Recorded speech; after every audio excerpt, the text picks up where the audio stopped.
헌법재판소는 양심적 병역 거부자에 대한 병역법 조항에 대해 헌법 불합치 결정을 내렸습니다. 어떠한 사람에게도 폭력을 행사할 수 없다라는 신념을 가지고 이런 선택을 한 것입니다. 국회는 헌법재판소의 위헌 결정에 따라 군과 무관한 군복무와 형평성 있는 대체복무제도를 도입해야 할 것입니다. 대체복무제를 정하지 않은 병역법 조항은 헌법 불합치다.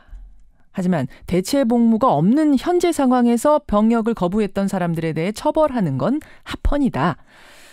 이런 헌법재판소의 결론이 내려졌습니다. 이 이야기인 즉슨 지금까지 아무런 대안 없이 무조건 군대 가라라고 했던 건 안 된다. 앞으로는 대안을 만들어라.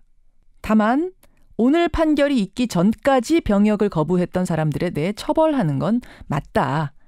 이런 겁니다. 앞으로 사회적으로 미칠 영향이 상당히 있을 것 같습니다.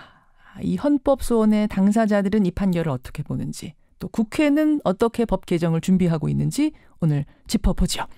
양심적 병역 거부자세요. 홍정훈 씨 연결이 돼 있습니다. 홍정훈 씨 나와 계세요. 예, 안녕하세요. 안녕하세요. 홍정훈 활동가입니다. 네. 이 헌법소원이 몇 번째입니까?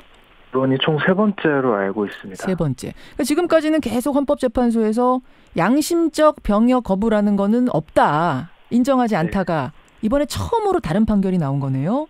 예, 맞습니다. 네. 소감이 어떠십니까? 어제와 같은 판결이 나올 거라고 기대하지 못했습니다.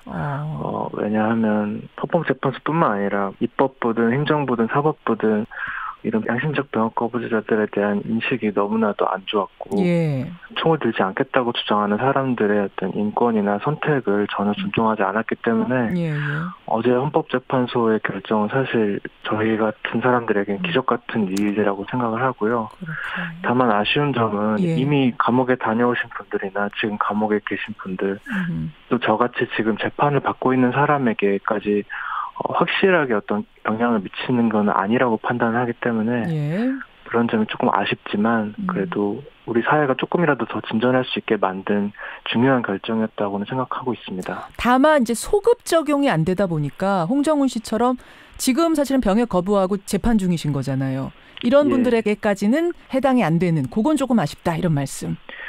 결정이 굉장히 좀 애매한 면이 있거든요. 특히 저같이 항소심에 지금 재판이 계류 중인 사람 같은 경우에는 재판부가 헌법재판소의 결정에 따라서 무죄를 선고하면 된다고 보고 있습니다.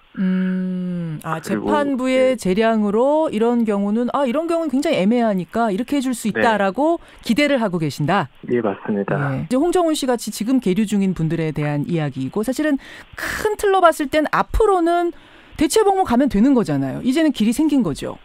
예. 앞으로 나는 양심상 군대 못 가겠습니다. 이런 분들은 대체복무라는 걸 택할 수 있습니다. 아예 대체복무역이라는 게 생기는 겁니다, 여러분. 홍정욱 씨는 왜 병역을 거부하고 계시는 거예요? 사실 저는 군대에 가서 총을 들고 누군가를 해칠 수 없다라는 그런 생각을 굉장히 어렸을 때부터 오랫동안 해왔습니다. 그게 어떤 종교적 이유입니까? 아니면 개인의 신념입니까? 저 같은 경우는 평화적인 신념이라고 말할 수 있겠는데요. 폭력이 정당화되는 구조나 조직에 가담하지 않겠다는 그런 어떤 신념이 있었기 때문에 양심적으로 병역 거부를 하게 된 것입니다. 내가 총을 들고 누군가를 해치는 연습이라는 걸 난 할 수가 없다라는 이런 분들. 이게 뭐 옳고 그르다 이걸 판단하진 않겠습니다. 다만 이런 분들도 지금 존재한다는 거예요. 네. 지금까지는 인정하지 않다가 이제는 인정해주겠다라는 판결이 헌법재판소에서 나온 거다. 이렇게 보면 되는데 이제 일각에서는 이런 걱정을 합니다. 아니 대체복무역이란 게 생기면 누가 군대를 가겠냐. 다들 대체복무한다고 하지. 이런 얘기 나오거든요. 어떻게 보세요?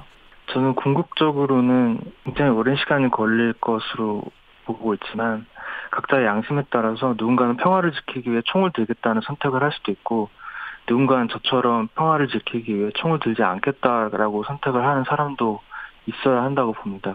대안이라면 모두가 납득할 만한 합리적인 선, 대체복무의 합리적인 방법이 나오면 된다 이렇게 보시는 거예요. 예, 맞습니다. 그 부분을 이제 국회가 고민을 해야 되는 상황. 정말로 누차 다시 강조드리고 싶지만 평화를 지킬 수 있는 가장 강력한 방법이 총을 들지 않겠다라는 저희 같은 양심적 병역 거부자들의 선택이 될 수 있기를 바라는 마음을 꼭 전하고 싶었습니다. 여기까지 오늘 말씀 듣겠습니다. 고맙습니다. 감사합니다. 양심적 병역 거부자이자 참여연대 활동가세요. 이번 소송을 계속 함께했던 분 홍정훈 씨입니다.